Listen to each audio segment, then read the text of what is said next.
Mini screen മലയാളത്തിൻ്റെ ഇന്നത്തെ കഥ പറച്ചിലേക്ക് എല്ലാവർക്കും സ്വാഗതം. അനന്തപുരിയിൽ അനിയും അനാമികയും തമ്മിലുള്ള കല്യാണ ചർച്ചകൾ വളരെ പുരോഗമിക്കുകയാണ്. പക്ഷേ അനിക്ക് കുറേ നാളായി അനാമികയുമായുള്ള കല്യാണത്തിന് വലിയ താല്പര്യമൊന്നുമില്ല. അനിയുടെ മനസ്സിൽ നന്ദുവാണ്. ആ സത്യം നന്ദുവിൻ്റെ അച്ഛനും അമ്മയും മനസ്സിലാക്കുന്നു. അതിനുശേഷം അവർ നന്ദുവിനെ പല കാര്യങ്ങൾക്കും വിലക്കുന്നു. അനിരുദ്ധിനൊപ്പം പുറത്തു പോകാതിരിക്കാൻ അമ്മ ശ്രമിക്കുന്നു. അനിയുടെ മനസ്സിൽ ആരാണെന്ന് നയനയ്ക്കും അറിയില്ല. നവ്യയെ എങ്ങനെയെങ്കിലും ഒഴിവാക്കണമെന്ന് ആഗ്രഹിക്കുന്ന അഭിയുടെ അടുത്താണ് നിർമ്മൽ എത്തുന്നത്. അതേ തുടർന്ന് നിർമ്മലിന് വലിയൊരു തുക വാഗ്ദാനം ചെയ്ത് നവ്യയുമായുള്ള ജീവിതത്തിൽ പ്രശ്നങ്ങളുണ്ടാക്കി അവിടെ നിന്ന് പുറത്താക്കുന്നതിന് വേണ്ടി അഭി ഓരോ പദ്ധതികൾ ആസൂത്രണം ചെയ്യുന്നുണ്ട്. അതിനായി നിർമ്മൽ നവ്യയുമൊത്തുള്ള ഓരോ ഫോട്ടോസ് മോർഫ് ചെയ്ത് അവൾക്ക് അയച്ചു കൊടുക്കുകയും പിന്നീട് ഫോണിൽ മെസ്സേജ് അയക്കുകയും ഒക്കെ ചെയ്യുന്നു. ആദ്യം അത് മുത്തശ്ശിയുടെ കയ്യിൽ കിട്ടുന്നു. മുത്തശ്ശി അത് മറ്റാരും കാണാതെ രഹസ്യമായി നവ്യയെ ഏൽപ്പിക്കുന്നു. ദിവസവും ഓരോ തരത്തിൽ ഇങ്ങനെ നവ്യയ്ക്ക് ഭീഷണിയായി മെസ്സേജുകൾ കിട്ടുന്നു. അഭിയുടെ സപ്പോർട്ടല്ല ഇതിനുണ്ട്. അഭി എങ്ങനെയെങ്കിലും നവ്യയെ മാനസികമായി തകർത്ത് ആ വീട്ടിൽ നിന്നും പുറത്താക്കണമെന്ന ലക്ഷ്യത്തോടു കൂടി തന്നെയാണ് ഇരിക്കുന്നത്. സഹികെട്ട നവ്യ ഒരു ദിവസം നയനയോട് കാര്യങ്ങളെല്ലാം പറയുന്നു. അതിനുശേഷം നയനയും കൂടി നവ്യയുടെ സഹായത്തിന് ചേരുന്നു. നയന പിന്നീട് ഈ സംഭവങ്ങൾ ആദ്യം നവ്യയുടെ കാര്യം മറച്ചു വെച്ച് വീട്ടിലാകെ പ്രശ്നമുണ്ടായത് അവസ്ഥ അറിയാം. അതുകൊണ്ട് നയന ഇപ്രാവശ്യം ഈ സംഭവങ്ങളെല്ലാം ആദർശിനോട് പറയുന്നുണ്ട്. ആദർശ് ആദ്യം പരസ്യമായിട്ട് ഒരു സഹായവും ചെയ്യുന്നതായിട്ട് ഭാവിച്ചില്ലെങ്കിലും ഇവർക്ക് സപ്പോർട്ട് ചെയ്യുന്നതിനായി ആദർശും കൂടെയുണ്ട്. ഇവരെ രഹസ്യമായി വാച്ച് ചെയ്യുകയും പോലീസിൽ പരാതിപ്പെടുന്നതിനായിട്ട് തയ്യാറാവുകയും ചെയ്യുന്നുണ്ട്. നയന നവ്യയ്ക്ക് നല്ല സപ്പോർട്ട് കൊടുക്കുന്നുണ്ട്.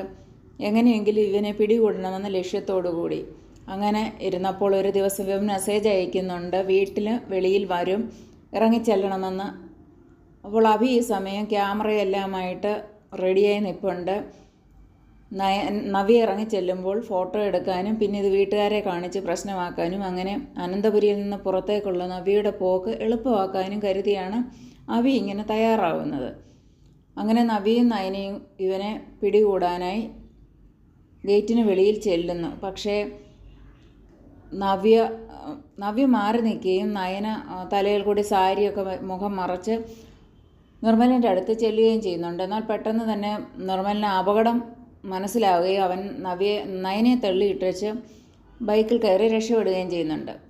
ഈ സമയം ആദർശ് പോലീസുകാരെ വിളിച്ചു വരുത്തിയിട്ടുണ്ടായിരുന്നു. അവർ നിർമ്മലിനെ പിന്തുടർന്നെങ്കിലും അവൻ്റെ പൊടി പോലും കിട്ടിയില്ല. നവ്യയ്ക്കാണെങ്കിൽ കൈക്ക് നല്ല പരിക്കേൽക്കുകയും ചെയ്തു. അങ്ങനെ അവർ തിരിച്ച് വീട്ടിലൊക്കെ വരികയൊക്കെ ചെയ്യുന്നു. ആ സമയത്തേക്ക് എല്ലാവരും ഉണർന്നു വരികയും ഇവരെവിടെ പോയതാണെന്ന് ചോദിക്കുകയും ചെയ്യുന്നുണ്ട്. ആദർശ് പറയുന്നുണ്ട്, ഞങ്ങൾ നടക്കാൻ ഇറങ്ങിയതായിരുന്നു. അപ്പോൾ നവ്യയും കൂടി അവരുടെ കൂടെ ചേർന്നു എന്നും ആ സമയത്ത് ഒരു ആക്സിഡൻ്റ് ഉണ്ടായതാണ്, ഒരു വാഹനം നയനെ തട്ടിയിട്ടതാണെന്നും ആദർശ് മറ്റുള്ളവരോട് പറയുന്നുണ്ട്.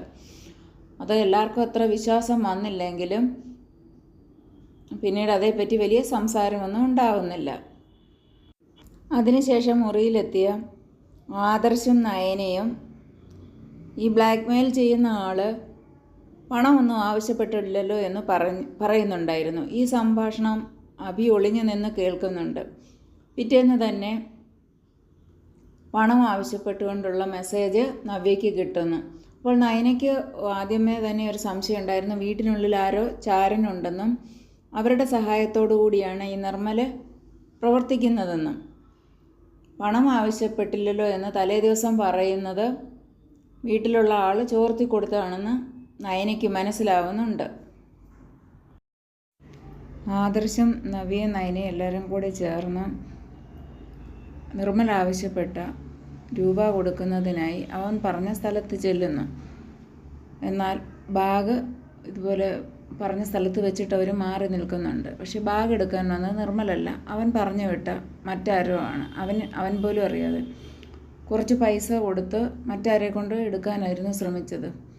ഇവർ ഓടി വന്ന ആളിനെ പിടിച്ചെങ്കിലും അവനിൽ നിന്ന് നിർമ്മലിൻ്റെ ഒരു വിവരവും കിട്ടിയില്ല. പിന്നെ ആദർശം നവ്യയും നയനയും എല്ലാം വീട്ടിലേക്ക് മടങ്ങുകയാണ്. ആ സമയം അനന്തപുരിയിൽ അഭി മദ്യപിച്ച് വീട്ടിലാകെ വല്ലാത്തൊരവസ്ഥയിലിരിക്കുകയാണ്. അവൻ കുറച്ച് ഫോട്ടോയൊക്കെ കൊണ്ടുവന്ന് എല്ലാവരുടെയും മുമ്പിൽ കാണിക്കുകയും ചെയ്തു. അത് കണ്ടിട്ടാണ് ഇങ്ങനൊരവസ്ഥയിലായെന്നൊക്കെ പറഞ്ഞ് എല്ലാവരുടെയും മുമ്പിൽ വലിയ ഷോ ചെയ്യുന്നുണ്ട്.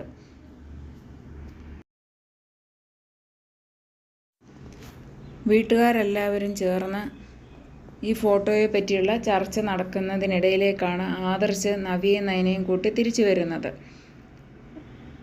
ഇവർ ആദ്യം സത്യം പറയാൻ തയ്യാറാകുന്നില്ലെങ്കിലും അവിടെ ചിതറിക്കിടക്കുന്ന ഫോട്ടോ കാണിച്ച് അപ്പച്ചി ഇതിനുള്ള സമാധാനം പറയാൻ എന്താണെന്നൊക്കെ ചോദിക്കുമ്പോൾ ഇവർ ഉള്ള കാര്യം, നടന്ന കാര്യം ആദർശ് പറയുകയാണ്. നവ്യയെ കുറച്ച് നാളായി നിർമ്മൽ എന്നൊരാൾ ശല്യം ചെയ്യുകയാണെന്നും അവന് ആവശ്യപ്പെട്ട പോലെ പൈസ കൊടുക്കാനാണ് അവർ പുറത്തു പോയതെന്നും അവനെ പിടിക്കാനുള്ള ശ്രമത്തിലാണ് കഴിഞ്ഞ ദിവസം നയനയ്ക്ക് പരിക്ക് പറ്റിയെന്നുള്ള സംഭവങ്ങളെല്ലാം വീട്ടിലറിയിക്കുന്നു. ഇതെല്ലാം കൂടി കേൾക്കുമ്പോഴത്തേക്ക് അഭിയുടെ അമ്മ നവ്യയെ പിടിച്ച് പുറത്താക്കാൻ ശ്രമിക്കുന്നു. എന്നാൽ മുത്തശ്ശിയും അതിൽ ഇടപെട്ട് അവരെ അതിൽ നിന്ന് തടയുന്നുണ്ട്. അതിനുശേഷം ഈ ഒരു സംഭവങ്ങളെല്ലാം നടക്കുന്നതിനിടയിൽ നവ്യ പുറത്താക്കാനും ഒക്കെയുള്ള ഈ സംഭവങ്ങൾ നടക്കുന്നതിനിടയിൽ നവ്യ ബോധം കെട്ട് വീഴുകയാണ്. വല്ലാത്ത തളർച്ചയോടെ താഴെ ഇരിക്കുന്ന നവ്യയെ നോക്കി മുത്തശ്ശൻ ഡോക്ടറെ വിളിക്കാൻ പറയുന്നുണ്ട്. നവ്യയെ ഡോക്ടർ വന്ന് പരിശോധിക്കുകയും നവ്യ ഗർഭിണിയാണെന്ന സന്തോഷ വാർത്ത മുത്തശ്ശനോട് പറയുകയും ചെയ്യുന്നുണ്ട്.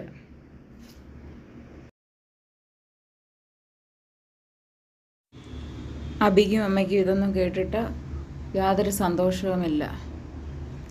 അവരങ്ങനെ ആകെ ദേഷ്യത്തിലിങ്ങനെ നിൽക്കുകയാണ്. ഇന്നത്തെ കഥ പറച്ചിൽ ഇവിടെ തീരുകയാണ്. എല്ലാവർക്കും ഇഷ്ടമായെന്ന് വിശ്വസിക്കുന്നു. ലൈക്ക് ചെയ്യുകയും സബ്സ്ക്രൈബ് ചെയ്യുകയും ചെയ്യണേ. Thank you.